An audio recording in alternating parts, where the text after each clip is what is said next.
Hello दोस्तों। तो कैसे हो आप सब? बिल्कुल मस्त होंगे, मेरे को पता है।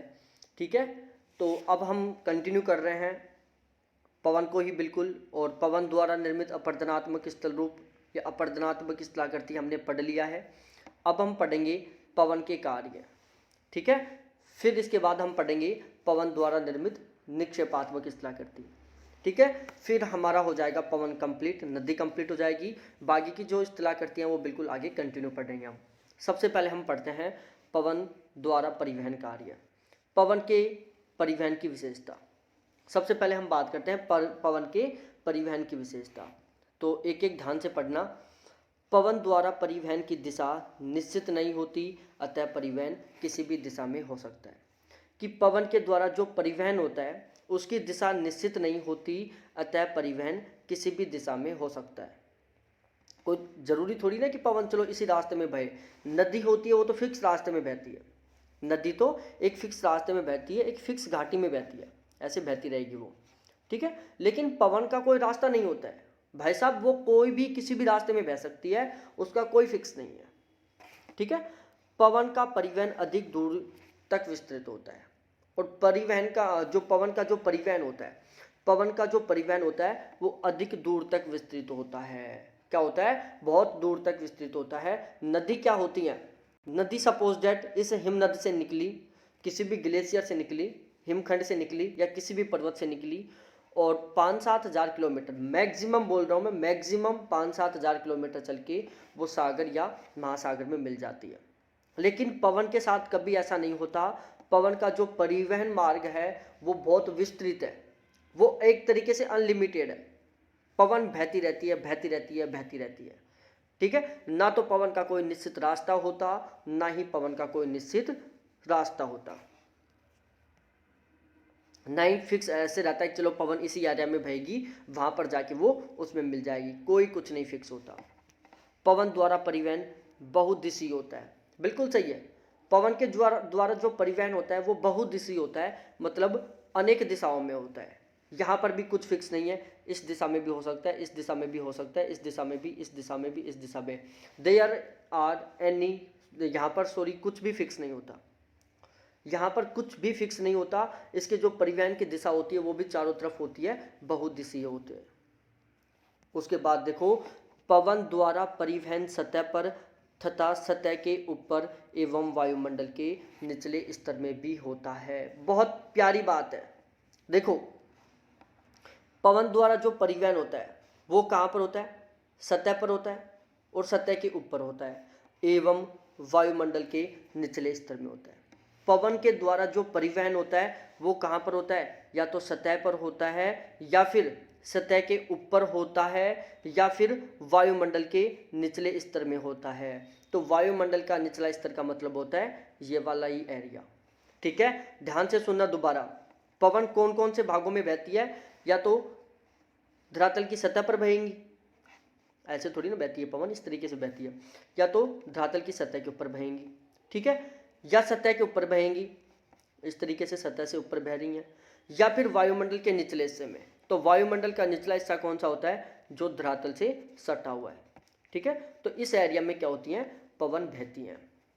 ठीक है, ये बात भी आपको समझ में आ गई होगी। फिर थोड़ा आगे बढ़ते हैं हम। केवल बारीक कणों का ही परिवहन एक बार में हो पाता है। भाई साहब, पवन के द्वारा जो बारीक बारीक कण होते हैं ना, उनका परिवहन ही केवल एक बार में हो पाता है, अन्यथा अधिकांश पदार्थों का परिवहन रुक रुक कर कई बार में होता है। ठीक है, केवल बारीक बारीक कणों का परिवहन ही वायु एक साथ कर देती है, या एक बार में केवल बारीक बारीक कणों का परिवहन ही हो पाता है वायु के द्वारा, अन्यथा जो भारी पदार्थ हैं, जो भारी पदार्थ हैं, जो मोटे कण हैं, उनका परिवहन एक साथ नहीं हो पाता, उनका परिवहन रुक रुक कर कई बार में हो पाता है। ठीक है, ये बात भी आपको अच्छे से समझ में आ गई होगी। उसके बाद देखो, परिवहन पवन द्वारा, किसके द्वारा? पवन द्वारा परिवहन मुख्य रूप से निलंबन, निलंबन का मतलब होता है टूटना, सॉल्टेशन, लुढ़क कर मतलब गुड़ते हुए, ट्रैक्शन जिसको कर्षण बोलते हैं, या खींचकर मतलब जैसे कोई पॉलीथिन ही मान लो आप, पॉलीथिन का पवन क्या कर रही है, परिवहन कर रही है, तो वो क्या करती है, उसको जमीन से उठाकर और फिर लेके जाती है। क्या कर रही है, जमीन से उठाकर लेके जा रही है। तो ये क्या है, खींच कर लेके जा रही है उसको। कोई भी चट्टान है, ये कोई चट्टान है, ठीक है, और ये चट्टान थोड़ी ऊबड़ खाबड़ है, सपोज डेट इस तरीके से ऊबड़ खाबड़ है ये चट्टान, इस तरीके से। अब इसमें ये कुछ भाग है जो बाहर निकले हुए हैं, तो इनको क्या करती है, वो निलंबित करके लेके जाती है। इन बाहर निकले हुए भागों को हवा या पवन तोड़ कर लेके जाती है। लुढ़क कर का मतलब होता है गुड़ाते हुए लेके जाती है। बहुत सारी बार आपने देखा होगा, बहुत सारी कुछ चट्टानों के टुकड़े होते हैं, वो इस तरीके से गुड़ते हुए चलते हैं, इस तरीके से गुड़ते हुए जाते हैं आगे की ओर, लुढ़कते हुए जाते हैं, ठीक है। तो यह बात भी आपको समझ में आ गई होगी। अब हम बात करते हैं पवन का निक्षेपण कार्य, डिपोजिशनल वर्क ऑफ विंड।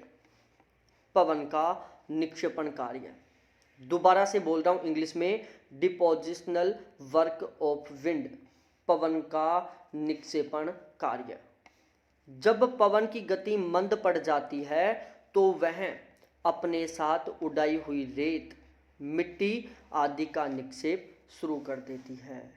बहुत प्यारी बात लिखी हुई है कि जब पवन की गति मंद पड़ जाती है, मतलब जब पवन की गति धीमी पड़ जाती है, तो वह अपने साथ उड़ाई हुई रेत, मिट्टी आदि का निक्षेप शुरू कर देती है, आदि को जमा करना शुरू कर देती है, ठीक है। तो दोबारा से सुन लो कि जब पवन की गति मंद पड़ जाती है, अब वो मंद गति किसी भी कारणवश पड़ सकती है, हो सकता है पवन बह रही थी, रास्ते में एक चट्टानी अवरोध आ गया, हो सकता है वायु दाब की वजह से पवन की स्पीड कम हो गई, ठीक है। तो जैसे ही पवन की गति कम होती है, तुरंत वो अपने साथ जो भी कंकड़ पत्थर या मिट्टी के कण या पॉलीथीन वगैरह उड़ा के लेके जा रही है, उनको वहीं वो छोड़ देती है, उनको वहीं जमा कर देती है, ठीक है। आगे देखो, निक्षेप जनित स्थल रूपों में बालू का स्तूप सर्वाधिक महत्वपूर्ण होता है। पवन के द्वारा जितने भी स्थल रूपों का निर्माण हो रहा है, उनमें सबसे ज़्यादा महत्वपूर्ण है बालू का स्तूप। क्या होता है, सबसे ज़्यादा महत्वपूर्ण है बालू का स्तूप। कौन सा है, बालू का स्तूप। फिर थोड़ा आगे बढ़ो मेरे प्यारे साथियों, अब हम पढ़ते हैं कि पवन द्वारा निक्षेपात्मक स्थल रूप कौन कौन से हैं। दोबारा से लिख रहा हूं, पवन द्वारा निर्मित निक्षेपात्मक स्थल रूप कौन कौन से हैं, कौन से, निक्षेपात्मक। तो प्यारे साथियों, कौन कौन से हैं, बालू का स्तूप है, लोयस का मैदान है, ठीक है। तो पवन द्वारा निर्मित निक्षेपात्मक स्थल रूप कौन कौन से हैं, बालू का स्तूप है जिसको सेंट डोनेस बोलते हैं, लोयस का मैदान है जिसको इंग्लिश में लोयस प्लेन बोलते हैं, तो लोयस को इंग्लिश में लोयस बोलते हैं, ठीक है। अब हम पढ़ते हैं बालू का स्तूप, सेंट डन्स, SD, ठीक है। बालू का स्तूप, सबसे पहले बालू का स्तूप क्या होता है, ये देखो, पवन द्वारा रेत, बालू के निक्षेप से निर्मित टिब्बे या स्तूपों को बालू का स्तूप कहा जाता है। पवन द्वारा रेत, बालू के निक्षेप से निर्मित टिब्बे या स्तूपों को बालू का स्तूप कहा जाता है। दोबारा से सुनना, पवन द्वारा रेत या बालू के निक्षेप से निर्मित टिब्बे या स्तूपों को बालू का स्तूप कहा जाता है, ठीक है। अब देखो, बालू का स्तूपों का पलायन, माइग्रेशन ऑफ सैंड डन्स, जो बालू का स्तूप है उनका पलायन होता है। अब आप सोच रहे होंगे कि बालू का स्तूप कैसे पलायन कर रहे हैं, टेंशन मत लो, ये भी समझा रहा हूं। बालू का स्तूपों का पलायन कैसे होता है कि स्तूपों का पवन की दिशा के अनुसार, स्तूपों का पवन की दिशा के अनुसार आगे की ओर खिसकना ही बालू का स्तूपों का पलायन कहलाता है, ठीक है। बालू का स्तूपों का पवन की दिशा के अनुसार आगे की ओर पलायन ही क्या कहलाता है, स्तूपों का पलायन कहलाता है। मैं समझाता हूं एक चित्र के द्वारा, ठीक है।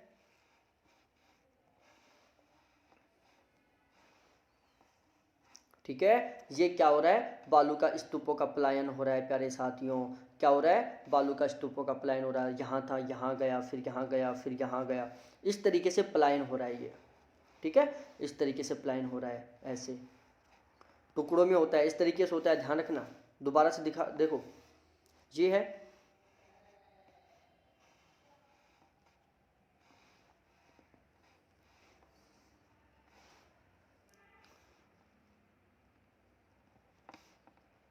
इस तरीके से होता है, टुकड़ों में होता है, एक साथ नहीं होता, इस तरीके से टुकड़ों में होता है, ठीक है।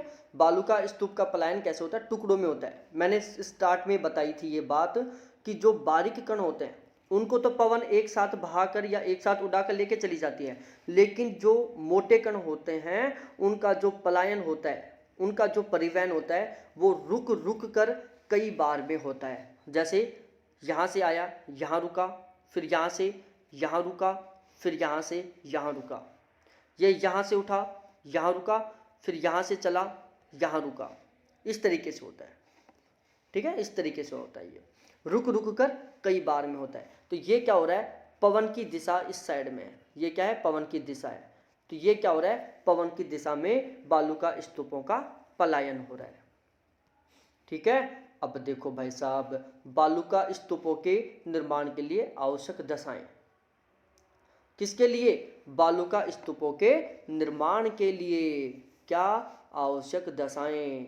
अब ध्यान से सुनो प्यारे साथियों, बालू का स्तूपों के निर्माण के लिए आवश्यक दशाएं। पहला, रेत की अधिकता। दूसरा, पवन मार्ग में अवरोध। तीसरा, निर्माण के लिए उचित स्थान।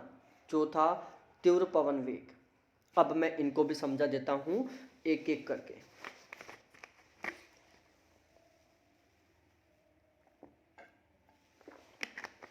देखो, सबसे पहले तो ये बात ध्यान रख लो, जो लोग, कुछ लोग सोच रहे हैं कि स्तूपों का मतलब क्या होता है। स्तूपों का मतलब होता है टिब्बा। किसका, मिट्टी का टिब्बा, बालू का टीला, बालू का ढेर, ढेर भी बोल दो अपनी देसी भाषा में, ढेर, ढेर, टिब्बा, टीला, इस तरीके से। माटी का टिब्बा नहीं हो जाता, माटी का टिब्बा, ठीक है। माटी का टिब्बा, माटी का टीला, माटी का ढेर, उसको क्या कहते हैं, बालू का स्तूप कहते हैं। अब भाई साहब, ये माटी का टिब्बा, ये बालू का ढेर, ये बालू का टिल्ला किस तरीके से बन रहा है, इसको बनने के लिए कौन कौन सी आवश्यक दशाएं हैं, इनको पढ़ते हैं। सबसे पहले, बालू का टिल्ला या बालू का टिब्बा कब बनेगा, जब रेत की मात्रा अधिक होगी। यदि हवा में रेत की मात्रा बिल्कुल नाम मात्र है, रेत की मात्रा बिल्कुल नाम मात्र है, तो बहुत कम चांस है बालू का टिब्बे बनने का, बालू का टीले बनने का बहुत कम चांस रहेंगे। बालू का टीला कब बनेगा, जब रेत की अधिकता होगी, ठीक है। अब भाई साहब, रेत की तो अधिकता है, लेकिन वायु सीधी बहती हुई जा रही है, तो भी नहीं बनेगा बालू का टिब्बा। बालू का स्तूप कब बनेगा, जब वायु में रेत की मात्रा भी अधिक है, साथ ही में वायु के रास्ते में कोई अवरोध भी आ गया, जिससे वायु की जो गति है वो थोड़ी धीमी पड़ गई, और जैसे वायु की गति धीमी पड़ेगी, तुरंत वायु क्या करेगी, अपने साथ लाई हुई मिट्टी को निक्षेप कर देगी। निर्माण के लिए उचित स्थान, भाई साहब ये भी है, बालू का टिब्बा कहाँ बनेगा, उसके लिए भी उचित स्थान चाहिए। आपने देखा है कभी काली मिट्टी के क्षेत्र में बालू का टिब्बा, नहीं देखने को मिलेगा आपको। बालू का टिब्बा या बालू का स्तूप आपको कहाँ देखने को मिलेगा, मरुस्थलीय क्षेत्रों में मिलेगा। क्यों मिलेगा, क्योंकि वहां पर बालू का स्तूप के निर्माण के लिए उचित स्थान है, वहां पर हवा को पर्याप्त मात्रा में रेत मिल जाती है। तीव्र पवन वेग, भाई साहब रेत की मात्रा भी अधिक है, लेकिन रेत की मात्रा अधिक है, वो आगे कैसे जाएगी, उसका परिवहन कैसे होगा, उसका परिवहन एक ही कंडीशन में होगा, जब हवा तेज गति से बह रही है। जब हवा तेज गति से बहेगी तो वो अपने साथ बहुत अधिक मात्रा में भी मिट्टी को या बालू को परिवहन कर देगी या बहा कर लेके चली जाएगी। लेकिन यदि पवन में की जो यदि लेकिन पवन की या वायु की स्पीड ही बहुत कम है तो वो अधिक मात्रा में रेत का कभी भी परिवहन नहीं कर पाएगी। ठीक है, तो ये 4 कंडीशन है जो अति महत्वपूर्ण है बालू का स्तूप के निर्माण के लिए। आगे देखो भाई साहब, अधिकांश बालू का स्तूप कहाँ पाए जाते हैं? कालाहारी मरुस्थल में पाए जाते हैं, सहारा मरुस्थल में पाए जाते हैं और थार के मरुस्थल में पाए जाते हैं। अधिकांश बालू का स्तूप कहाँ पाए जाते हैं? ये बात आपको सदा दिमाग में ध्यान रखनी है, बैठा के रखनी है कि अधिकांश बालू का स्तूप कहाँ पाए जाते हैं, या तो कालाहारी मरुस्थल में, या सहारा मरुस्थल में, या थार मरुस्थल में। ठीक है, यदि इनको क्रम से व्यवस्थित करवाए तो पहले स्थान पर आएगा सहारा मरुस्थल, दूसरे पर कालाहारी मरुस्थल, तीसरे पर थार का मरुस्थल। ठीक है, फिर थोड़ा आगे बढ़ो प्यारे साथियों। अब देखो, जो कैंडिडेट नेट जेआरएफ की तैयारी कर रहे हैं उनके लिए आगे की 4-5 बातें हैं जो बिल्कुल भी इम्पोर्टेंट नहीं है। ठीक है, तो नेट जेआरएफ की तैयारी करने वालों थोड़ा अच्छे से मतलब पढ़ लो, काम की बात है, हो सकता है कि काम आ जाए। बाकी नेट जेआरएफ में ये जो मैं अब पढ़ाऊंगा अगले 2 या 3 मिनट तक, वो बातें ज़्यादा इम्पोर्टेंट नहीं है आपके लिए। ठीक है, वैगनॉल्ड महोदय ने 1933 में बालू का स्तूपों को 2 प्रकार में विभाजित किया। ठीक है, वैगनॉल्ड महोदय ने 1933 में बालू का स्तूपों को 2 प्रकारों में विभाजित किया, एक था बरखान, दूसरा था सिफ। ठीक है, वैगनॉल्ड महोदय ने 1933 में बालू का स्तूपों को 2 प्रकारों में विभाजित किया, एक था बरखान, दूसरा था सिफ। फिर थोड़ा आगे बढ़ो, देखो प्यारे साथियों, हैक महोदय ने 1941 में एरिज़ोना प्रांत के स्तूपों के अध्ययन के दौरान स्तूपों को 3 भागों में विभाजित किया। ठीक है, तो क्वेश्चन इस तरीके से आ सकता है कि एरिज़ोना प्रांत के बालू का स्तूपों के अध्ययन के दौरान किस महोदय ने बालू का स्तूपों का वर्गीकरण किया, या किस विद्वान ने बालू का स्तूपों को 3 भागों में वर्गीकृत किया? तो वो थे हमारे हैक महोदय, और उन्होंने 3 भागों में विभाजित किया, एक अनुप्रस्थ ट्रांसवर्स, दूसरा अनुदैर्ध्य लॉन्गिट्यूडनल, तीसरा परवलिक स्तूप पैराबोलिक। ठीक है, तो ये 3 प्रकार हैं, अनुप्रस्थ बालू का स्तूप, अनुदैर्ध्य बालू का स्तूप और परवलिक बालू का स्तूप। ये तीनों आपको अच्छे से याद रखना है। फिर थोड़ा आगे बढ़ते हैं मेरे प्यारे साथियों, आगे बढ़ के आते हम मेल्टन महोदय के पास। एक और नए महोदय थे जिनका नाम था मेल्टन महोदय। क्या था? मेल्टन महोदय। मेंटल महोदय मत बोल देना, मेल्टन महोदय, मेल्टन महोदय। मेल्टन महोदय ने 1940 में बालू का स्तूपों को 3 भागों में विभाजित किया, एक सामान्य स्तूप, दूसरा वनस्पति के अवरोध द्वारा उत्पन्न स्तूप, तीसरा जटिल स्तूप। ठीक है, तो मेल्टन महोदय ने 1940 में स्तूपों को 3 भागों में विभाजित किया, एक था सामान्य स्तूप, दूसरा वनस्पति के अवरोध द्वारा उत्पन्न स्तूप, तीसरा जटिल स्तूप। ठीक है, तो ये तीनों हमें अच्छे से ध्यान में रखना है। किसने किया था? मेल्टन महोदय ने 1940 में। अब थोड़ा आगे बढ़ते हैं प्यारे साथियों, अब हम पढ़ते हैं एक एक करके सभी बालू का स्तूपों के बारे में। सबसे पहले लेते हैं अनुप्रस्थ बालू का स्तूप। किसके बारे में पढ़ते हैं? अनुप्रस्थ बालू का स्तूप। तो इनके बारे में एक बात तो आपको 100% ध्यान रखनी है कि इसमें बालू का स्तूपों का निर्माण पवन की दिशा के समकोण पर होता है। समकोण का मतलब होता है ये कोण। ठीक है, मतलब यहाँ पर तो बालू का स्तूप बन रहा है और इस दिशा से पवन आ रही है। 90 डिग्री का कोण ये होता है। ये कब बनेगा? जब इस तरीके से बालू का स्तूप होगा और इस तरीके से कोई पवन आएगी। ठीक है, तो दोबारा से सुन लो मेरे प्यारे साथियों, मेरे रसगुल्लों, इसमें बालू का स्तूपों का निर्माण पवन की दिशा के समकोण पर होता है, अतः इन्हें आड़े बालों का स्तूप भी कहते हैं। क्या कहते हैं इन्हें? आड़े बालों का स्तूप भी कहते हैं। अनुप्रस्थ बालू का स्तूप प्राय लहरदार होता है। कैसा होता है? लहरदार होता है। इस तरीके से जो इसका ऊपर का भाग होता है क्या होता है? लहरदार होता है। तो अनुप्रस्थ बालू का स्तूप कैसा होता है? लहरदार होता है इस तरीके से। ठीक है, देखो प्यारे साथियों, अनुप्रस्थ बालू का स्तूप इस तरीके से बनता है। ये पवन प्रवाहित हो रही है इस दिशा में, और इसके जस्ट सामने 90 डिग्री के एंगल पर ये कौन बन रहा है? ये बन रहा है भाई साहब कौन? अनुप्रस्थ बालू का स्तूप। अब देखो आगे दो बहुत प्यारी प्यारी बातें लिखी हुई हैं। अनुप्रस्थ बालू का स्तूपों का सर्वाधिक विस्तार कहाँ पर है? थार के रेगिस्तान में।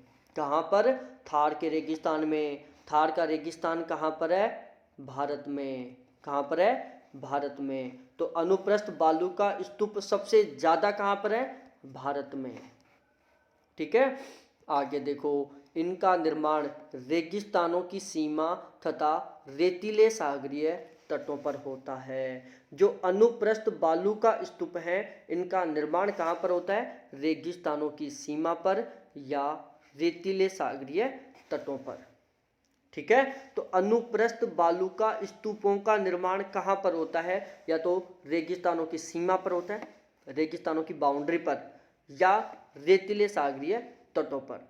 मतलब इसके इस साइड में क्या है? रेगिस्तान है, इसके इस साइड में क्या है? सागरीय तट है। ये क्या है? सागर। ये क्या है? मरुस्थल। तो इस सीमा पर क्या बनेंगे? अनुप्रस्थ बालू का स्तूप बनेंगे। आगे देखो प्यारे साथियों, अब हम पढ़ते हैं अगला नया अनुदैर्ध्य बालू का स्तूप या पवनानुवर्ती बालू का स्तूप। क्या पढ़ेंगे अब? अनुदैर्ध्य बालू का स्तूप या पवनानुवर्ती बालू का स्तूप। Longitudinal sand dons. अनुदैर्ध्य बालू का स्तूप या पवनानुवर्ती बालू का स्तूप पवन की दिशा के समानांतर। जो पवनानुवर्ती बालू का स्तूप होते हैं, इनका निर्माण कैसे होता है? पवन की दिशा के समानांतर होता है। मतलब जिस दिशा में पवन बह रही है उसी के समानांतर इस तरीके से इन स्तूपों का निर्माण होता है।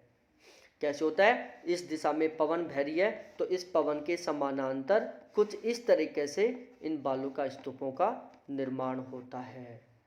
ठीक है, तो ये ध्यान में रखना, समानांतर का मतलब होता है ये इस तरीके से, जैसे ऐसे हवा बह रही है तो इसके समानांतर यहाँ पर बालू का स्तूपों का निर्माण हो रहा है।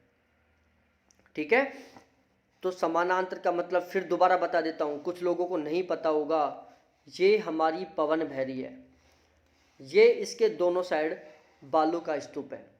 तो ये कैसे बालू का स्तूप है? समानांतर बालू का स्तूप। किसके? पवन की दिशा के, या पवन के मार्ग के, या पवन के समानांतर है। फिर थोड़ा आगे बढ़ो, इनका सर्वाधिक विस्तार। तो अनुदैर्ध्य बालू का स्तूप सबसे ज़्यादा कहाँ होते हैं? या तो ऑस्ट्रेलिया में, या लीबिया में, या सहारा में। ऑस्ट्रेलिया, लीबिया या सहारा, इन 3 देशों में अनुदैर्ध्य बालू का स्तूप सर्वाधिक देखने को मिलते हैं। अनुप्रस्थ बालू का स्तूप सर्वाधिक कहाँ देखने को मिलते थे? थार के मरुस्थल में। कहाँ पर? थार के मरुस्थल में, जो कहाँ पर है? भारत में। ठीक है, फिर आगे बढ़ो प्यारे साथियों। अनुदैर्ध्य बालू का स्तूप कुछ इस तरीके से होते हैं। ठीक है, ये इस तरीके से होते हैं अनुदैर्ध्य बालू का स्तूप। ठीक है, इस तरीके से होते हैं। ये 2 बालू का स्तूप है, इनके बीच में क्या है? ये पवन प्रवाहित हो रही है। तो यहाँ पर क्या होंगे भाई साहब? कोई भी मिट्टी का टीला नहीं होगा। ये वाला जो रास्ता है वो बिल्कुल साफ होगा। तो इन दोनों बालू का स्तूपों के मध्य जो साफ रास्ता है, जो बालू का स्तूप मुक्त क्षेत्र है, ध्यान से सुनना शब्दों को, 2 बालू का स्तूपों के बीच का दो समानांतर बालुका स्तूपों के बीच का, या दो अनुदैर्ध्य बालुका स्तूपों के बीच का क्षेत्र जहां पर कोई भी बालुका स्तूप नहीं है, या जो क्षेत्र बालुका स्तूप मुक्त क्षेत्र है, तो उस क्षेत्र को क्या कहते हैं? उसको क्या कहते हैं?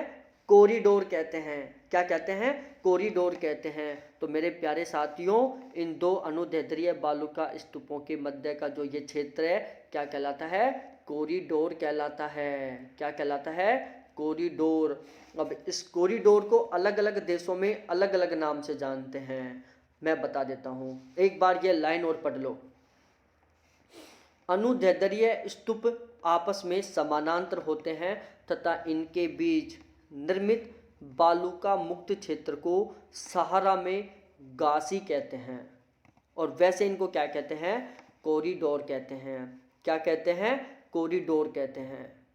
और सहारा में इन कॉरिडोरों को क्या कहते हैं? गासी कहते हैं। समझ में आ गई ये बात? अब ये दो बातें और पढ़ो मेरे प्यारे साथियों, बहुत शानदार वाली बात है। पहली बात, इस प्रकार के स्तूपों को रेखिक स्तूप, लाइनर डांस, रेत कटक, सैंडराइज, सिर्फ अलब स्तूप भी कहते हैं। जो इस प्रकार के अनुदैर्ध्य बालुका स्तूप हैं इनको रैखिक स्तूप भी कहते हैं, इनको रेत कटक भी कहते हैं, इनको सिफ भी कहते हैं, इनको अलब स्तूप भी कहते हैं। ठीक है, तो जो अनुदैर्ध्य बालुका स्तूप है उसको रेखिक स्तूप कहते हैं, रेत कटक कहते हैं, सिफ कहते हैं, अलब स्तूप कहते हैं। ठीक है, ये आपको अच्छे से ध्यान में रखना है। इनका पवनोन्मुखी, पवनोन्मुखी ढाल कौन सा होता है? दो ढाल होते हैं, एक पवनोन्मुखी ढाल होता है, एक पवन विमुखी ढाल होता है। मैं बताता हूँ भाई साहब, ये कोई क्या है? दीवार है। क्या है ये कोई दीवार है, और इस दीवार के इस साइड से कोई पवन बह रही है इस तरीके से। ठीक है, तो ये पवन इस दीवार के कौन से भाग से जाके टकरा रही है? इस वाले भाग से जाकर टकरा रही है। तो ये तो कौन सा है? पवनोन्मुखी भाग। कौन सा? पवनोन्मुखी भाग। और ये विपरीत दिशा वाला भाग, जो ये विपरीत दिशा वाला भाग है, ये कौन सा है? पवन विमुखी ढाल। कौन सा है? पवन विमुखी ढाल है। तो पवन विमुखी ढाल होता है विपरीत दिशा वाला भाग, और पवन मुखी ढाल वो होता है जिस ढाल के सारे पवन आकर टकराती है। समझ में आ गई बात? तो यहां पर देख लो, पवनोन्मुखी सामने वाला ढाल जो कि क्या होता है? मंद होता है, कम होता है। पवन विमुखी ढाल विपरीत वाला जो कैसा होता है? तीव्र होता है। मतलब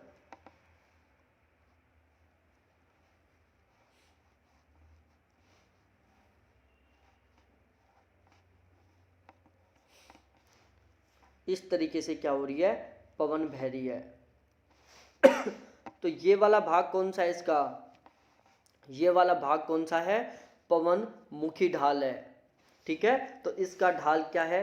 इस बालुका स्तूप के जो पवन मुखी ढाल है, जो ये वाला ढाल है, ये कैसा है? मंद है। जबकि ये वाला ढाल कैसा है? तीव्र है, खड़ा है। तो ये कौन सा है? पवन विमुखी ढाल है। ये वाला पवन मुखी ढाल जो मंद है, कम ढाल है इसमें। ये पवन विमुखी ढाल जो तीव्र है, इसमें ढाल तेज है।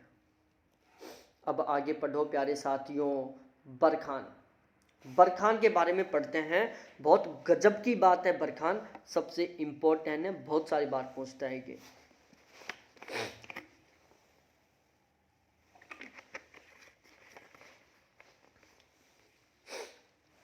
बरखान या बरकान, पहली बात तो ये ध्यान में रखो, ये भी एक प्रकार का अनुप्रस्थ बालुका स्तूप है। अनुप्रस्थ का मतलब है कि ये भी पवन की दिशा के कहाँ पर बनता है? बताओ, अनुप्रस्थ बालुका स्तूप कहाँ बनते थे? पवन की दिशा के समकोण पर बनते थे। तो बरखान या बरकान बालुका स्तूप एक अनुप्रस्थ बालुका स्तूप है, ये पवन की दिशा के समकोण पर बनता है। बात एक ही है। अनुप्रस्थ बालू का स्तूप की क्या विशेषता होती है? ये पवन की दिशा के समकोण पर बनते हैं। ठीक है, तो बरखान भी कैसे बनता है? पवन की दिशा के समकोण पर बनता है। इसके आकार की बात की जाए तो ये चापाकार होता है, नवचंद्राकार होता है या अर्धचंद्राकार होता है। जो बरखान होता है उसका आकार कैसा होता है? चापाकार होता है, नवचंद्राकार होता है या अर्धचंद्राकार होता है। ठीक है, तो बरखान का आकार कैसा होता है? चापाकार, चाप के आकार का, या नवचंद्राकार या अर्धचंद्राकार। अब मैं समझाता हूँ इसका डायग्राम कैसे बनता है। कुछ इस तरीके से बनता है, इस तरीके से होता है ये बालू का स्तूप। ठीक है, और इस दिशा में ऐसे पवनें चलती हैं। ठीक है, तो जो ऐसा बालू का स्तूप होता है वो क्या कहलाता है? बरखान कहलाता है। ये एक आधे चांद के समान या एक नए चांद के समान या एक चाप के आकार का दिख रहा है। ठीक है, इनका विस्तार सबसे ज़्यादा कहाँ पर होता है? तुर्कमेनिस्तान में। मतलब बरखान सबसे ज़्यादा आपको कहाँ देखने को मिलेंगे? तुर्किस्तान में। कहाँ पर? तुर्किस्तान में। कहाँ पर?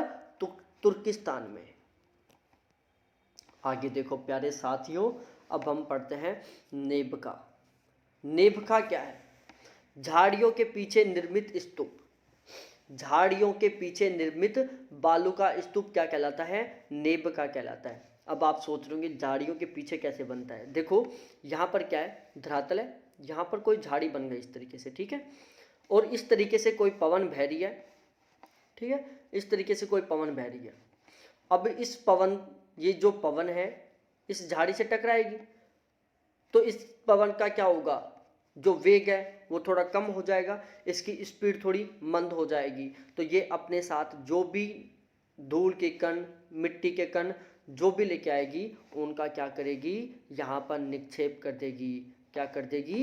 यहाँ पर निक्षेप कर देगी और धीरे धीरे धीरे धीरे यहाँ पर क्या बन जाएगा? एक बालू का स्तूप बन जाएगा। ठीक है, और इसे क्या कहते हैं? नेबखा कहते हैं। अब भाई साहब पढ़ो लूनेट। लूनेट क्या होता है? रेगिस्तानों की लघु गर्तों के पीछे नवचंद्राकार स्तूप।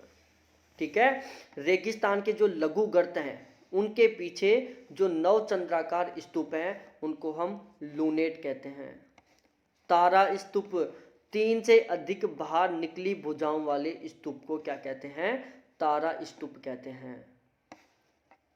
कोई भी बालू का स्तूप है कुछ इस तरीके से है, उसकी 3 से ज़्यादा भुजा बाहर निकली हुई है।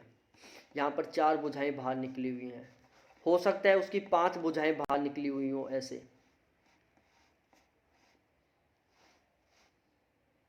इस तरीके से 1 2 3 4 5, मतलब कोई भी बालू का स्तूप जिसकी 3 से ज़्यादा भुजाएं बाहर निकली हुई हैं उसको तारा स्तूप कहते हैं। मतलब वो एक तारे के जैसे दिखता है, जैसे ये दिख रहा है।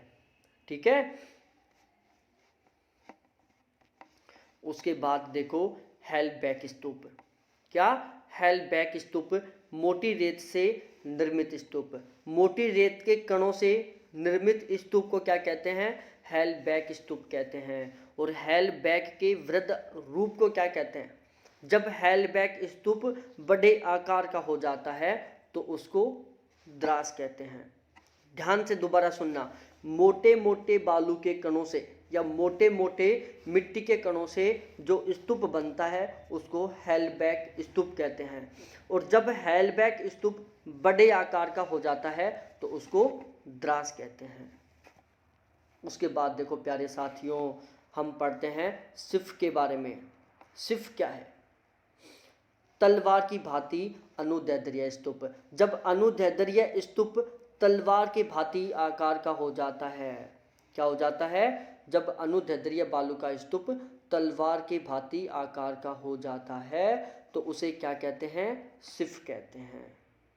क्या कहते हैं? सिफ कहते हैं। अनुदैर्ध्य बालू का स्तूप कैसे बनते हैं? पवन की दिशा के समानांतर बनते हैं। कैसे बनते हैं? पवन की दिशा के समानांतर बनते हैं। और जब अनुदैर्ध्य बालू का स्तूपों का आकार एक तलवार के समान हो जाता है तो उसको सिफ कहते हैं। नेट जेआरएफ वालों भी ध्यान रखना, जो नेट जेआरएफ वाले स्टूडेंट हैं वो भी ध्यान में रखना, ये क्वेश्चन आपके लिए भी अति महत्वपूर्ण है। कि तलवार के आकार का स्तूप कौन सा है? तो वो कौन सा है? सिर्फ है। बरखान के बारे में एक बात और पढ़ लो। बरखान का जो पवन मुखी ढाल है वो कैसा होता है? उत्तल होता है। पवन विमुखी ढाल अवतल होता है। देखो भाई साहब, पवन मुखी ढाल इस तरीके से क्या बनता है? बालू का स्तूप बनता है। ये पवन चल रही है। ये क्या है? ये वाला भाग क्या है? पवन मुखी ढाल है। ये कैसा है? उत्तल है। लेकिन जो ये वाला भाग है ये कैसा है? अवतल है। ये क्या है? पवन विमुखी भाग है। कैसा है? पवन विमुखी ढाल है, पवन विमुखी भाग है जो कि अवतल है। जबकि ये क्या है? उत्तल भाग है। ये पवन मुखी भाग है। किसका? बरखान का। अब इसके बारे में और पढ़ लो, बहुत प्यारी बात है। ये भी पूछ ले बाई चांस पेपर में। परवलिक परवैलिक बालू का स्तूप। परवलिक या परवैलिक बालू का स्तूप, इसके बारे में पढ़ लो प्यारे साथियों। परवलिक या परलयिक बालू का स्तूप। दोबारा से नाम पढ़ लो। परवलयिक या परवैलयिक बालू का स्तूप। ठीक है, परवलिक बालू का स्तूप या परवैलयिक बालू का स्तूप, ये सभी अनुप्रस्थ बालू का स्तूप है। जो परवैलिक बालू का स्तूप है वो भी कैसा है? एक अनुप्रस्थ बालू का स्तूप है। मतलब इसका निर्माण भी पवन की दिशा के समकोण पर होता है। तो परवलयिक बालू का स्तूप है वो एक अनुप्रस्थ बालू का स्तूप है। इसका निर्माण कैसे होता है? पवन की दिशा के समकोण पर होता है। अब देखो प्यारे साथियों, बरखान की तुलना में अधिक लंबा होता है। ये जो परवलिक बालू का स्तूप है वो बरखान की तुलना में कैसा होता है? अधिक लंबा होता है। तो ये दोबारा से बोल रहा हूं मैं, परवलिक बालू का स्तूप बरखान की तुलना में अधिक लंबा होता है। आंशिक रूप से स्थायी रेतीले भाग में विकसित होते हैं। और जो परवलिक बालू का स्तूप है वो आंशिक रूप से स्थायी रेतीले भाग में विकसित होता है। इसे झाड़ी स्तूप भी कहते हैं। जो परवलिक बालू का स्तूप है उसको झाड़ी स्तूप भी कहते हैं। ये अर्धशुष्क भागों में बनते हैं। जो परवलिक बालू का स्तूप है वो अर्धशुष्क भागों में बनता है। ठीक है, तो ये थी कुछ प्यारी प्यारी बातें परवलिक बालू का स्तूप के बारे में। चाहो तो आप इसका स्क्रीनशॉट ले लो, चाहे तो इसके नोट्स बना लो। अब हम पढ़ते हैं आगे। अभी बहुत सारा बचा हुआ है क्योंकि हम कुछ नहीं छोड़ रहे, इसलिए बहुत सारा बचा हुआ है। बाकी ऐसे ही पढ़ाते, कम कम पढ़ाते तो अब तक कंप्लीट हो चुका होता। ठीक है, तो अब हम पढ़ते हैं स्थिति के आधार पर बालू का स्तूप। कि भाई स्थिति के आधार पर बालू का स्तूप कितने प्रकार के होते हैं, कौन कौन से होते हैं। तो देखो, सामान्यतः स्थिति के आधार पर जो बालू का स्तूप होते हैं वो दो प्रकार के होते हैं। आपको भी पता चल गया होगा। एक बालू का स्तूप होता है आंतरिक बालू का स्तूप, दूसरा होता है तटीय बालू का स्तूप। आंतरिक बालू का स्तूप सागर तटीय भागों में निर्मित बालू का स्तूप को छोड़कर बाकी सब स्तूप इसी में शामिल है। आंतरिक बालू का स्तूप क्या होता है मैं बता देता हूँ। सपोज डेट ये हमारा पृथ्वी है, ठीक है, और ऐसे नहीं, ये सपोज डेट कोई महाद्वीप है, हम महाद्वीप लेके चलते हैं और इसके इस साइड ये कोई सा भी क्या है, महासागर फैला हुआ है। ठीक है, तो इस सागर तटीय क्षेत्र को छोड़ दो। ठीक है, इस सागर तटीय क्षेत्र को छोड़कर बाकी का जो भी, इस साइड का भी सागर तटीय क्षेत्र छोड़ दो, मतलब ओवरऑल मैं बोलूं कि सागर तटीय क्षेत्र को छोड़कर बाकी के अंदर का जो भाग है, सागर तटीय क्षेत्र को छोड़कर बाकी का जो भाग है उसमें जो बालू का स्तूप होते हैं उन सभी को क्या कहते हैं? आंतरिक बालू का स्तूप कहते हैं। क्या कहते हैं? आंतरिक बालू का स्तूप।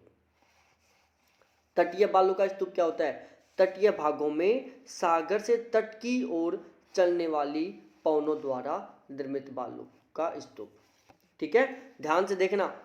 तटीय बालू का स्तूप, तटीय भागों में सागर से तट की ओर चलने वाली पवनों द्वारा निर्मित स्तूप। तटीय भागों में सागर से तट की ओर चलने वाली पवनों के द्वारा निर्मित स्तूप। तो सबसे पहली बात तो ये है कि ये तटीय भागों में बनते हैं। दूसरी बात, ये उन पवनों के द्वारा बनते हैं जो पवन सागर से तट की ओर चलती हैं। किधर चलती हैं? सागर से तट की ओर चलती हैं। और उन पवनों के द्वारा जो स्तूप बनते हैं उनको क्या कहते हैं? हम तटीय बालू का स्तूप कहते हैं। ठीक है, इसी के साथ हम पढ़ते हैं एक इसके बारे में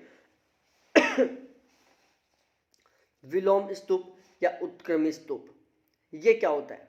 विलोम स्तूप या उत्क्रमी स्तूप क्या होता है, इसके बारे में पढ़ो। विलोम या उत्क्रमी स्तूप का मतलब होता है, देखो सबसे पहले तो ये ध्यान में रखना है कि विलोम स्तूप को उत्क्रमी स्तूप भी कहते हैं। जो विलोम स्तूप है इसको उत्क्रमी स्तूप भी कहते हैं। और ये किसका उदाहरण है? ये एक प्रकार का अनुप्रस्थ बालू का स्तूप है। विलोम स्तूप या उत्क्रमी स्तूप है जो एक प्रकार का अनुप्रस्थ बालू का स्तूप है। अनुप्रस्थ बालू का स्तूप का मतलब होता है कि विलोम या उत्क्रमी बालू का स्तूप का निर्माण कैसे होता है? पवन की दिशा के समकोण पर होता है। पवन की दिशा के 90 डिग्री के कोण पर होता है। ठीक है, तो विलोम या उत्क्रमी स्तूप का निर्माण कैसे होता है? पवन की दिशा के समकोण पर होता है। इसलिए ये कैसा है? एक अनुप्रस्थ बालू का स्तूप है। क्योंकि जो अनुप्रस्थ बालू का स्तूप होते हैं वो कैसे होते हैं? पवन की दिशा के समकोण पर बनते हैं। अनुदैर्ध्य बालू का स्तूप पवन की दिशा के समानांतर बनते हैं। अब देखो, जब पवन की दिशा साल में 2 बार उल्टी होती है, उल्टी का मतलब विपरीत होती है, ठीक है, या बदलती है, तब आमने सामने 2 छोटे छोटे बरखान बन जाते हैं जिन्हें विलोम स्तूप कहते हैं। ठीक है, जैसे कोई भी क्षेत्र, जैसे जो हिंद महासागरीय धारा है, उत्तरी हिंद महासागरीय धारा, जिसको हम उत्तरी दक्षिणी विषुवतीय प्रतिधारा भी बोलते हैं, शायद कंफर्म ध्यान नहीं आ रहा, दक्षिणी प्रतिविषुवतीय धारा बोलते हैं। तो वो क्या करती है? साल में अपना 2 बार दिशा परिवर्तित करती है। ठीक है, तो जो पवने अपनी दिशा बदलते रहती हैं, ठीक है, जो पवने साल में अपनी 2 बार दिशा बदलते हैं और उनके द्वारा जो छोटे छोटे बरखानों का निर्माण होता है उन्हें हम क्या कहते हैं? विलोम स्तूप कहते हैं। जैसे सपोज दैट ये पवन गर्मियों में बह रही है पश्चिम से पूर्व की ओर, पूर्व से पश्चिम की ओर। सर्दियों में ये पवन बह रही है पश्चिम से पूर्व की ओर। गर्मियों में बह रही है पूर्व से पश्चिम की ओर, सर्दियों में बह रही है पश्चिम से पूर्व की ओर। जब ये पूर्व से पश्चिम की ओर बहती है तो इस बालू का स्तूप का निर्माण हो रहा है, और जब ये पश्चिम से पूर्व की ओर बहती है तो इस बालू का स्तूप का निर्माण हो रहा है। ठीक है, तो एक ही पवन एक साल में 2 अलग अलग दिशाओं में बह रही है, जिसकी वजह से 2 अलग अलग छोटे आकार के बरखानों का निर्माण हो रहा है। ठीक है, और इनको ही क्या कहते हैं? विलोम स्तूप कहते हैं या उत्क्रमी स्तूप कहते हैं। ठीक है, उसके बाद देख लो सम्मिश्रण बालू का स्तूप, इसके बारे में भी पढ़ लो। सम्मिश्रण बालू का स्तूप क्या होता है? अनुप्रस्थ और अनुदैर्ध्य दोनों बालू का स्तूपों का मिश्रण होता है। ये जो सम्मिश्र बालू का स्तूप होता है वो अनुप्रस्थ और अनुदैर्ध्य दोनों बालू का स्तूपों का मिश्रण होता है। अब हम पढ़ते हैं लोयस के बारे में, जो निक्षेपात्मक स्थलाकृति है दूसरे नंबर की। एक है बालू का स्तूप, दूसरा है लोयस। वायु द्वारा उड़ाकर जमा की गई बारीक मिट्टी के निक्षेप को लोयस कहते हैं। ठीक है, वायु द्वारा उड़ाकर जमा की गई बारीक मिट्टी के निक्षेप को लोयस कहते हैं। क्या कहते हैं? लोयस कहते हैं। और प्यारे साथियों, यहाँ पर देखो, लोयस का नामकरण फ्रांस के अल्सस प्रांत के लोयस नामक गांव के आधार पर। लोयस का नामकरण किस आधार पर किया गया है? फ्रांस के अल्सस प्रांत के लोयस नामक गांव के आधार पर। उसके बाद यदि बात की जाए,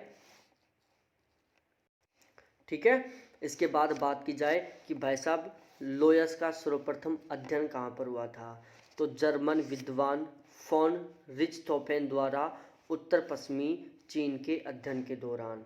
ठीक है, एक जर्मनी विद्वान थे जिनका नाम था फॉन रिचटहोफेन, और उन्होंने जब वो उत्तर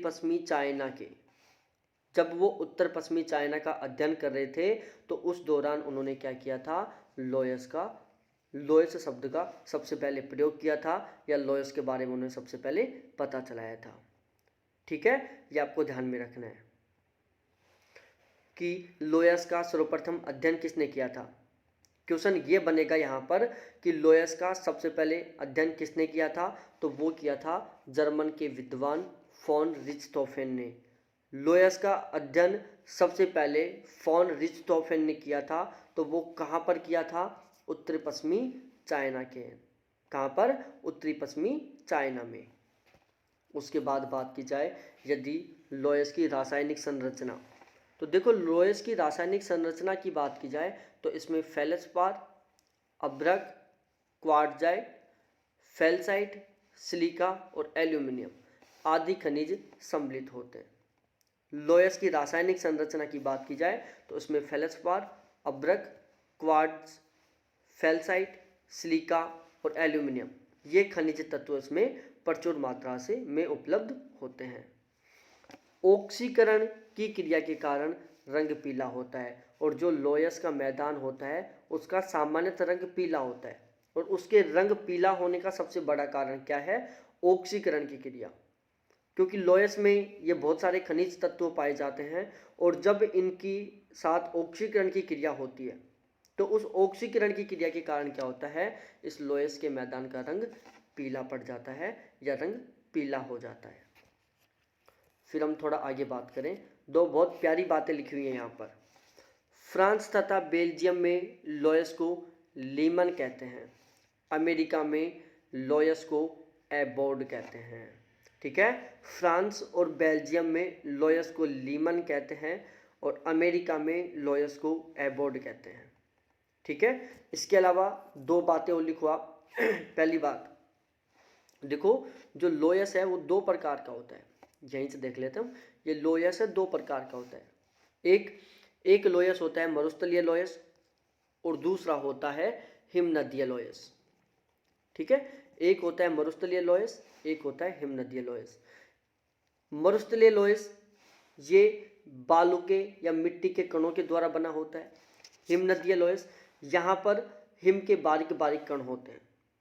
ठीक है, हिम के बारीक बारीक कणों के द्वारा जो निक्षेप से जो स्थल रूप बनता है, हिमनद के या हिम के बारीक बारीक कणों से जो स्थल रूप बनता है या जो स्थल बनता है, या हिमनद के बारीक बारीक कणों के निक्षेप से जो स्थल रूप बनता है, उसको हिमनदीय लोयस कहते हैं।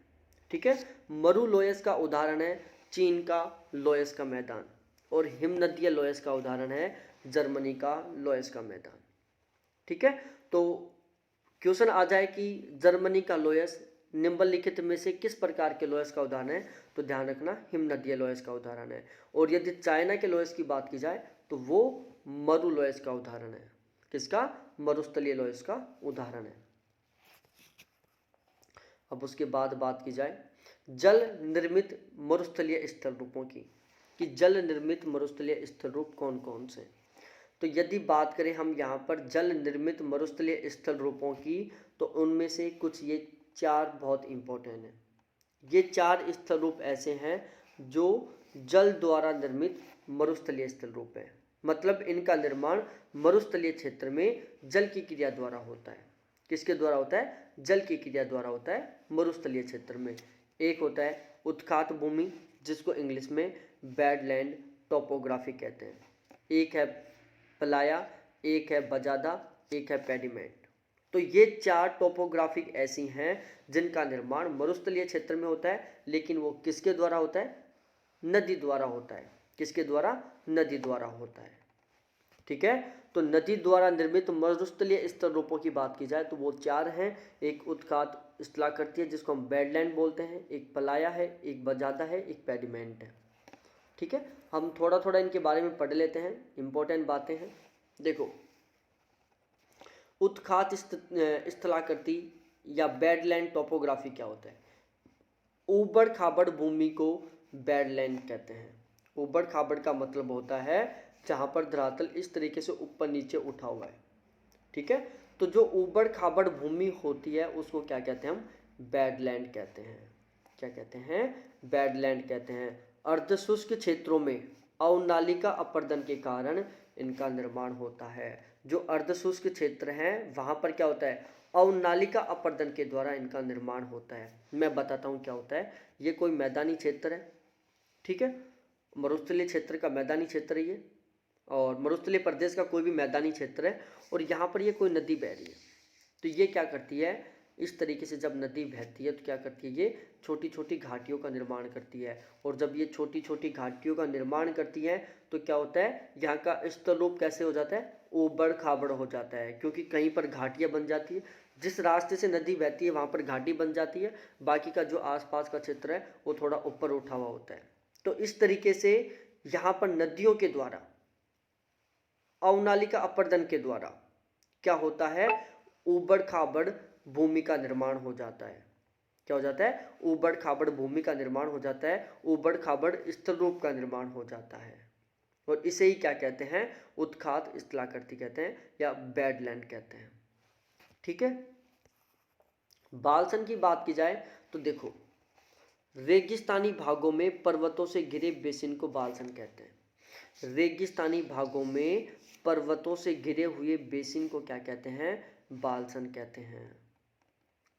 कोई भी रेगिस्तानी प्रदेश है और उसमें वो क्या है? चारों तरफ से पर्वतीय क्षेत्रों से या पर्वतों से घिरा हुआ है, तो ये जो बीच का क्षेत्र है, ये जो पर्वतों के बीच का क्षेत्र है, ये वाला सारा का सारा ये क्या है? बालसन है। क्या है? ये सारा का सारा पर्वतीय क्षेत्र बालसन है, और इसके चारों तरफ ये ग्रीन ग्रीन कलर की जो बाउंड्री है ये क्या है? पर्वत श्रेणियां हैं, और इन पर्वत श्रेणियों के जो बीच का ये वाला क्षेत्र है जो क्या है? बालसन है।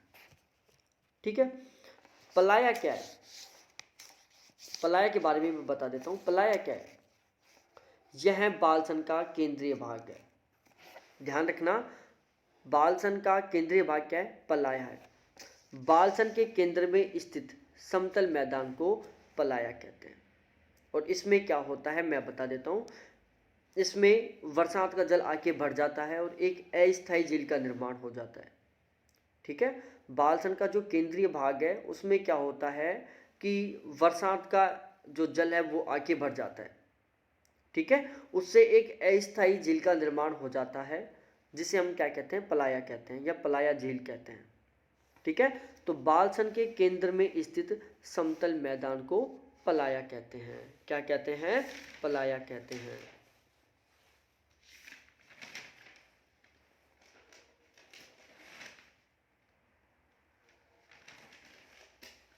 क्या कहते हैं प्यारे साथियों? पलाया कहते हैं। ठीक है, अब हम थोड़ा आगे बढ़ते हैं।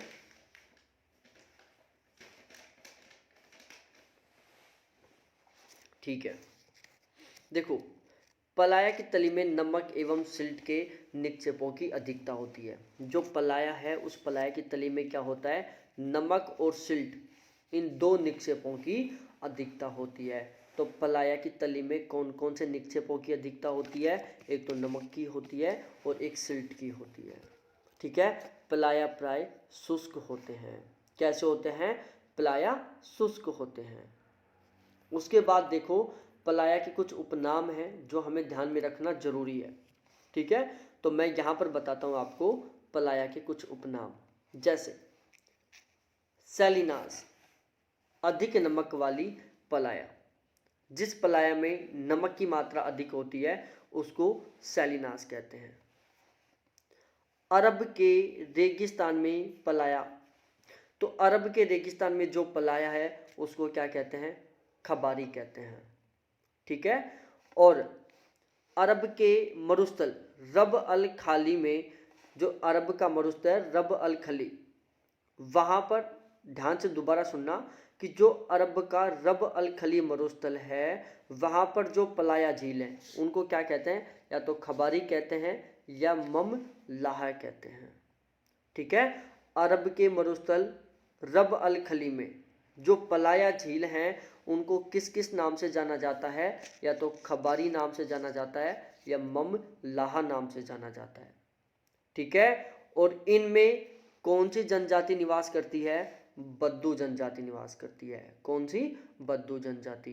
तो दोबारा से सुन लो प्यारे साथियों, अरब के मरुस्थल या अरब के मरुस्थल रब अल खली में जो पलाया झीलें स्थित हैं उनको किस नाम से जाना जाता है, तो उनको खबारी या ममलाहा नाम से जाना जाता है। फिर थोड़ा आगे पढ़ते हैं, आगे बढ़ेंगे प्यारे साथियों। यहाँ पर लिखा है केवायर, ईरान में पलाया झीलों का नाम। ईरान में पलाया झीलों को केवायर कहते हैं।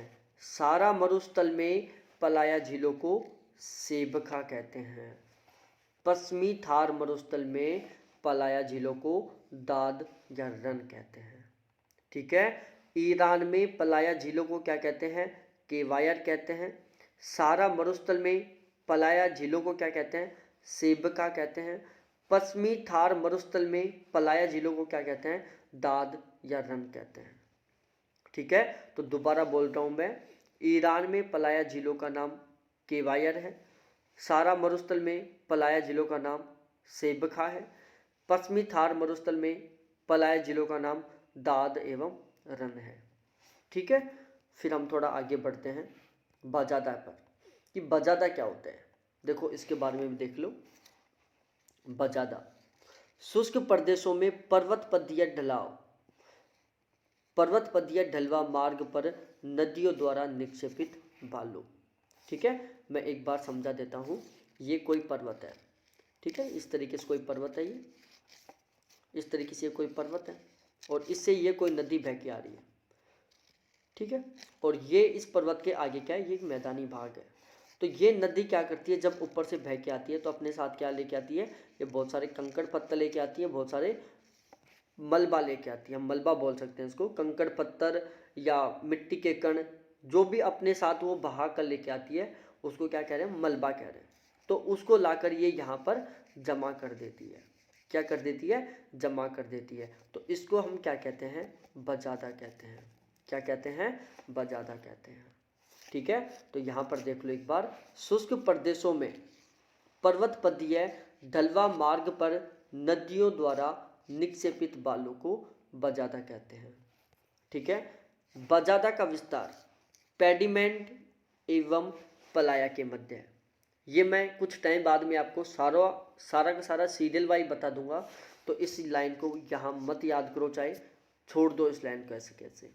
ठीक है, पेडिमेंट की ओर ढाल, मैंने अभी क्या बताया यहाँ पर कि जो बजादा है ये क्या है, हमारा बजादा, इसके एक साइड पेडिमेंट है, ठीक है, और एक साइड कौन है, पलाया।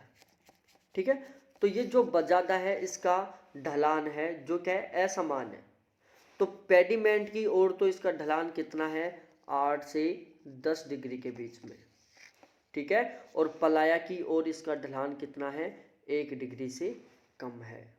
ठीक है, जो बजादा है वो असमान ढाल वाला होता है, जो पेडिमेंट की ओर तो ऊपर उठा हुआ होता है, और यहाँ पर इसका ढलान होता है 8 से 10 डिग्री का, और बजादा पलाया की ओर झुका हुआ होता है, और इस साइड इसका ढलान होता है 1 डिग्री से कम।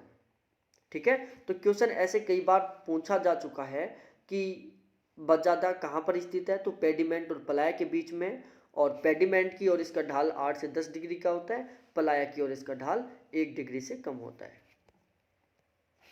अब हम पेडिमेंट के बारे में पढ़ लें। देखो, पेडिमेंट पर्वतीय अग्रभाग तथा बजादा के मध्य अपर्दित शैल सतह वाले सामान्य ढाल वाले भाग को पेडिमेंट कहते हैं। थोड़ा सा दोबारा पढ़ लो प्यारे साथियों।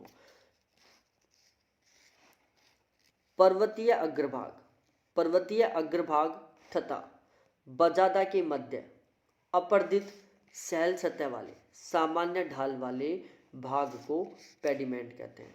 पर्वतीय अग्रभाग का मतलब है कि जैसे ये कोई पर्वत है, ठीक है, तो इस पर्वत का अग्रभाग कौन सा है? ये वाला जो इसका एरिया है वो क्या है? इसका अग्रभाग है, मतलब वो पर्वत का वो क्षेत्र जो मैदान से मिला हुआ है। तो पर्वत का ये वाला क्षेत्र किससे हुआ है? मैदान से मिला हुआ है एक तरीके से। ठीक है, तो पर्वतीय अग्रभाग और बजादा, ये क्या है? बजादा है, ये पर्वतीय अग्रभाग है। इन दोनों के बीच का जो ये वाला क्षेत्र है, कौन सा? इन दोनों के बीच का जो ये वाला क्षेत्र है, ये क्या है? पेडिमेंट है। क्या है? पेडिमेंट है। इसके एक साइड क्या है? बजादा है, एक साइड क्या है? पर्वतीय अग्रभाग है। ठीक है, और वो भी सामान्य ढाल वाला होता है। पेडिमेंट कैसा होता है? सामान्य ढाल वाला होता है। ये हमें ध्यान नहीं रखना है। आगे, पेडिमेंट शब्द का सबसे पहले प्रयोग किसने किया था? हर्बर्ट मोदे ने किया था। किसने किया था? हर्बर्ट मोदे ने। पेडिमेंट का सबसे पहले प्रयोग किसने किया था? हर्बर्ट मोदे ने। पेडिमेंट का निर्माण अपर्दन के कारण होता है, जबकि बजादा का निर्माण निक्षेपण के कारण होता है। बहुत प्यारी बात है, बहुत इंपॉर्टेंट बात है, दिमाग में सेट कर लो। पेडिमेंट का निर्माण किसके कारण होता है? अपर्दन के कारण। बजादा का निर्माण किसके कारण होता है? निक्षेपण के कारण। ठीक है, अब भाई साहब, पेडिमेंट की उत्पत्ति से संबंधित कुछ सिद्धांत हैं, कुछ थ्योरी हैं, वो हमें पढ़ना जरूरी है, पेपर में बहुत सारी बार पूछता है। पेडिमेंट की उत्पत्ति से संबंधित सिद्धांत की बात की जाए तो एक सिद्धांत है पार्श्विक अपर्दन सिद्धांत, जो सबसे पहले किसने दिया था? गिलबर्ट मोदे ने दिया था। और यदि क्वेश्चन में ये नाम दिया जाए, पैंक, बर्की, जॉनसन, मॉरिस, ब्लैक बेल्डर, तो उस स्थिति में हमें गिलबर्ट मोदे ही करना है। सपोज दैट क्वेश्चन पूछ ले कि पार्श्विक अपर्दन सिद्धांत किसने दिया था? ऑप्शन ए गिलबर्ट मोदे, option B Penck, option C बर्फी, ऑप्शन डी जॉनसन। तो इस स्थिति में सही आंसर होगा गिलबर्ट मोदे। ठीक है, तो पार्श्विक अपवर्तन सिद्धांत सबसे पहले किसने दिया? गिलबर्ट मोदे ने दिया। ठीक है, उसके बाद बहुत सारे विद्वानों ने इस पार्श्विक अपवर्तन के सिद्धांत में संशोधन किया। वो थे पेंच मोदे था, बर्की मोदे था, जॉनसन था, मॉरिस था और ब्लैक बेल्डर था। ये 5 विद्वान थे जिन्होंने पार्श्विक अपवर्तन के सिद्धांत में संशोधन किया था। उसके बाद देखो, जॉनसन के अनुसार पेडिमेंट का निर्माण रेगिस्तानी भागों में पर्वतीय ढालों पर सरिताओं। जॉनसन के अनुसार पेडिमेंट का निर्माण रेगिस्तानी भागों में पर्वतीय ढालों पर सरिताओं द्वारा पार्श्विक अपवर्तन द्वारा पेडिमेंट का निर्माण होता है। दोबारा से पढ़ लो इन लाइनों को। देखो, ये रही दोनों लाइनें। जॉनसन मोदे ने कहा कि रेगिस्तानी भागों में पर्वतीय ढालों पर सरिताओं द्वारा पार्श्विक अपवर्तन द्वारा पेडिमेंट का निर्माण होता है। ठीक है, उसके बाद यदि बात की जाए, चादरी बाढ़ सिद्धांत किसने दिया? WJ मैकगी ने दिया। पर्वताग्र के पीछे हटने से पेडिमेंट का निर्माण, ये सिद्धांत किसने दिया? लॉसन मोदे ने दिया। तो चादरी बाढ़ सिद्धांत WJ मैकगी ने दिया था। पर्वताग्र के पीछे हटने का सिद्धांत लॉसन मोदे ने दिया था। ठीक है, और यदि बात की जाए अपवर्तन चक्र की संकल्पना का सिद्धांत किसने दिया था? तो JC पूग ने दिया था। किसने? JC पूग ने। अपवर्तन चक्र की संकल्पना का सिद्धांत किसने दिया था? JC पूग ने दिया था। इसके अलावा यदि बात की जाए, बहुत प्यारी बात है, इसको थोड़ा ध्यान से रखना। देखो, कई बार क्रम से व्यवस्थित करवा लेता है, इनको नाम अलग अलग तरीके से दे देता है। कहीं पेडिमेंट लिख देता है, बजादा लिख देता है, मध्य बेसिन लिख देता है, पलाय लिख देता है, या पर्वत का अग्रभाग लिख देता है, और उनको कहता है कि निम्नलिखित को सही क्रम में व्यवस्थित करें। तो ध्यान रखना, सबसे पहले होता है पर्वतीय अग्रभाग। ठीक है, उसके बाद में आता है पेडिमेंट। ठीक है, सबसे पहले क्या आता है? पर्वतीय अग्रभाग। फिर उसके बाद क्या आता है? पेडिमेंट। फिर उसके बाद क्या आता है? बजादा। ठीक है, फिर उसके बाद क्या आता है? मध्य बेसिन,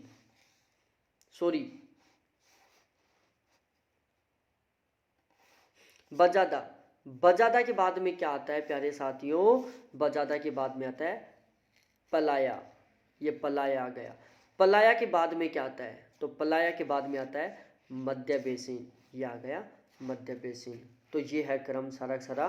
दोबारा से मैं बता रहा हूँ, सबसे पहले क्या आता है, देखो सबसे पहले आता है पर्वत का अग्रभाग, जो पर्वत का अग्रभाग, फिर उसके बाद आता है पेडिमेंट, पेडिमेंट, फिर आता है बजादा, बजादा, फिर आता है पलाया, पलाया, फिर आता है मध्य बेसिन, मध्य बेसिन। तो ये क्रम आपको ध्यान में रखना है कि सबसे पहले पर्वतीय अग्रभाग, उसके सटे हुए पर्वतीय अग्रभाग को टच करते हुए पेडिमेंट, पेडिमेंट को टच कर रहा है बजादा, बजादा को टच कर रहा है पलाया, पलाया को टच कर रहा है मध्य बेसिन। ठीक है, तो ये क्रम से जचवा लेता है कई बार। तो ये बात बहुत इंपॉर्टेंट है, इसको आप 2 3 4 जितने भी निशान लगा सको लगा लो। इसके अलावा पेडिमेंट की उत्पत्ति से संबंधित सिद्धांत, ये जो चारों सिद्धांत है इनके ऊपर कितने निशान लगा लो, बहुत इंपॉर्टेंट बात है ये भी। ठीक है, अब हम थोड़ा आगे पढ़ते हैं। देखो, शुष्क प्रदेशों में अपर्दन चक्र की अंतिम अवस्था में उत्पन्न आकृति ही विहीन मैदान के नाम। शुष्क प्रदेशों में अपर्दन चक्र की अंतिम अवस्था में उत्पन्न आकृति विहीन मैदान के उपनाम, कि भाई साहब शुष्क प्रदेशों में अपर्दन चक्र की अंतिम अवस्था में जिस आकृति विहीन मैदान का निर्माण होता है, जिस समतल मैदान का निर्माण होता है, उसके अलग अलग नाम। तो जैसे पेनिप्लेन, डेविस मोदे ने नाम दिया। फिर पेनिप्लेन को ही पेडिप्लेन कह दिया किसने, एलसी किंग ने। पेडिप्लेन को पेन फैन किसने कहा, एसी लॉसन ने कहा। पेनिप्लेन को पेडिप्लेन किसने कहा, एडी हार्वर्ड ने कहा। ठीक है, तो ये ध्यान में रखना, जो ये आकृतिविहीन मैदान है इसको अलग अलग विद्वानों ने अलग अलग नाम दिया। पेडिप्लेन एलसी किंग ने भी कहा था, पेडिप्लेन एडी हार्वर्ड ने भी कहा था, पेनप्लेन डेविस ने कहा था, पेन फैन एसी लासन ने कहा था। तो ये हमें बहुत अच्छे से ध्यान रखना है, तो इसको भी आप 2 3 निशान लगा लो। फिर हम थोड़ा आगे बढ़ते हैं। यहाँ पर एक बात लिखी हुई है, शुष्क अपर्दन चक्र किसने दिया था, डेविस मोदे ने दिया था। किसने, WM डेविस ने। कब दिया था, 1905 में। तो शुष्क अपर्दन चक्र किसका है, WM डेविस का है। कब दिया गया था, 1905 में। ठीक है, तो बहुत बहुत धन्यवाद आप सभी को देखने के लिए, थैंक्स बाय। और पेड बैच नहीं ज्वाइन किया तो आप पेड बैच ज्वाइन कर लो, बहुत सीरियस होकर हम पढ़ेंगे। ठीक है, तो बहुत बहुत धन्यवाद आप सभी को देखने के लिए, थैंक्स बाय।